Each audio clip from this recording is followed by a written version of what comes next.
The next matchup, we got the Mexico City Aztecs at Houston Hyenas home opener.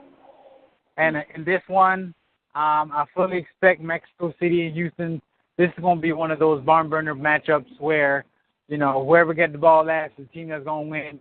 I can see the score easily being in the, mid-30s to low 40s, where it's just the ball's going to be in the air a ton. And it's all about, can a defensive back get his finger on the ball to cause deflection to, create a turnover.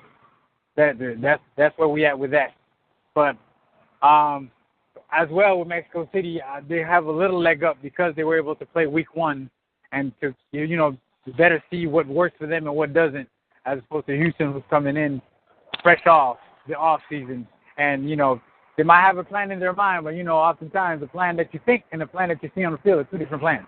So my question for you is, who does have the advantage? Does Mexico City have the advantage? Now they can make adjustments and tweak the playbook after they see what happened week one? Or does Houston have the advantage, considering Mexico City doesn't have the opportunity to scout them, look at them, see what they're about, know what they're doing? They come in as a mystery, and they have somewhat of an idea of what Mexico City is about. And they have the golden opportunity, in my eyes, to pounce on Mexico City here, drop them to 0-2, and use that to their advantage here.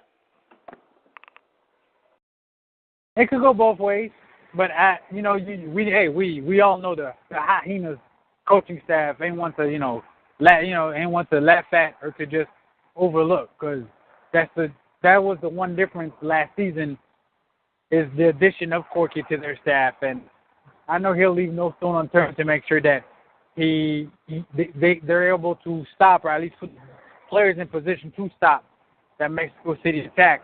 But at the same time, Mexico City now sees, they probably came in the offseason trying to add wrinkles to what was successful last year. But, they have a different build that they have last season as well.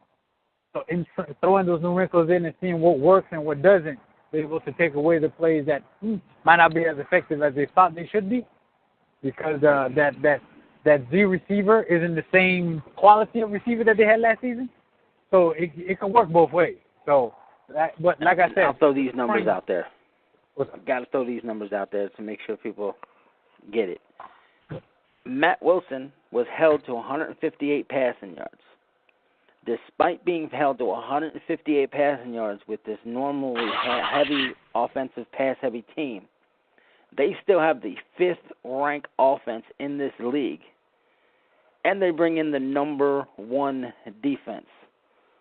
So Houston had the opportunity to watch them, scout them, learn, and they get to go up against Aaron Arrington, their former corner, who's running the offense now for Mexico City. I'm assuming DeMond and Corky knows how his mind works, at least you would think. So do they have an idea of what type of changes he would make, the way he thinks he could beat Houston? Because if somebody knows how to beat Houston, you would assume it was somebody from the inside, and he's from the inside last season. So Houston gets to go against the 5 offense, the number one defense, but they get to come in a mystery. I just think that's too much of an advantage for Houston, for Mexico City to overcome. I just think that's going to hurt them. I guess that's why they play the game. I guess I'm going to just leave it at that. Pretty much.